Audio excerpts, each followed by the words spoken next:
fait? C'est très sympa, la guitare. Pas mal, non? Très bien. Ça vous ressemble? Je crois, oui. Elle s'appelle Céla Sou. Oui. Et Frédéric Zetoun l'avait repérée, mais vous n'étiez pas le seul à l'avoir repérée. On était quelques-uns en 2011 quand elle a sorti son premier album. Surtout, ce qui était amusant, c'est que quand on l'écoutait à la radio, on pensait voir, vous savez, une chanteuse black de plusieurs kilos avec une certaine surcharge pondérale. Et vous voyez en fait une petite Belge. C'est la petite Belge qui monte. Elle a 27 ans. Elle est née à Louvain.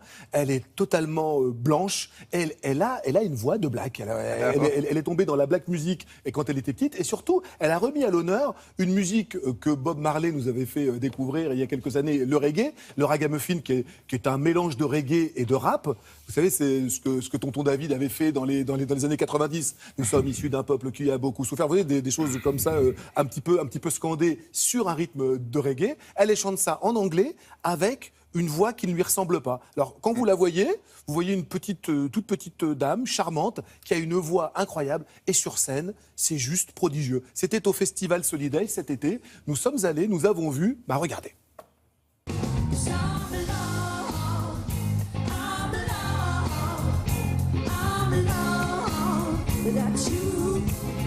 Pour moi, les Français, ouais, ils sont très importants pour moi.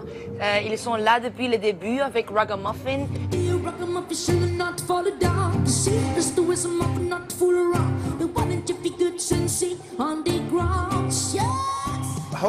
Comment êtes-vous tombé dans la musique noire?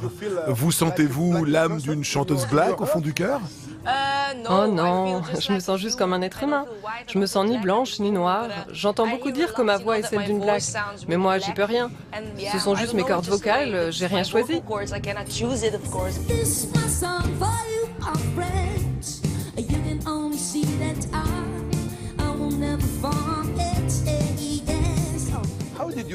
Comment êtes-vous passé de la fac de psychologie à la scène aujourd'hui?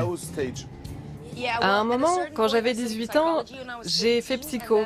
Mais vous savez, je devais passer mes examens en même temps que je me produisais dans les festivals. Et moi, j'aime bien faire les choses vraiment à fond. Alors j'ai choisi la musique.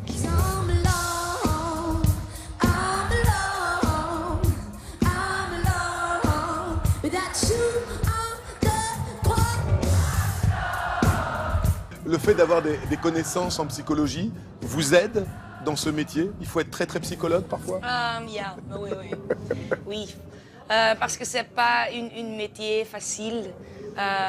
Tu dois être vraiment avec pied sur terre et you have to be. Et vous devez être capable de gérer le succès. The success.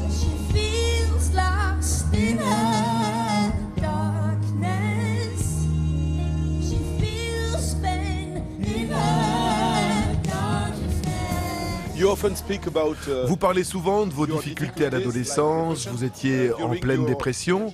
Peut-on dire que le succès vous donne aujourd'hui un autre regard sur la vie et sur le bonheur? Le succès ne vous rend pas plus heureux, certainement pas.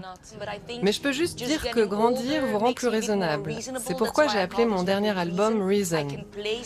Je peux mieux gérer mon hypersensibilité et mieux gérer aussi ma dépression que lorsque j'étais plus jeune.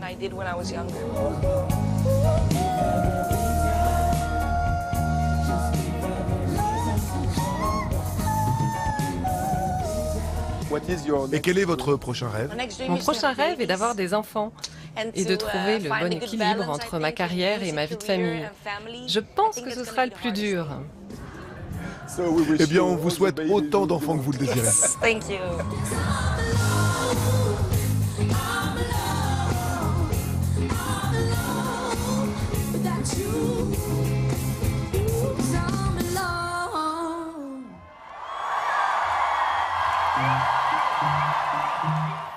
Là, quel est votre prochain rêve? C'était une question sur sa carrière, ses goûts musicaux, ses ambitions professionnelles. Puis elle vous répond, moi, c'est de faire des enfants, puis peut-être de trouver le gars qui va les faire aussi. Je crois qu'elle a trouvé. Alors, j'ai un scoop, je crois que c'est un de ses musiciens. Oui, c'est pas toujours facile. Bon, mais il y avait j'avais cru comprendre qu'il y avait un certain Prince qu'il avait déjà entendu, elle. En 2010, en novembre 2010, elle fait sa première partie à Anvers et il va la voir. Elle n'a pas encore fait son premier album. Il lui dit: vous êtes complètement faite pour ce métier, allez-y. Et c'est vrai que c'était son idole. Elle était contente à Anvers de pouvoir faire sa première partie. Et quand vous avez M. Prince qui vient vous toquer à la fin de la première partie à la loge et qui vous dit c'est votre métier, bienvenue dans la famille, allez-y, ça donne des ailes quand même. Voilà.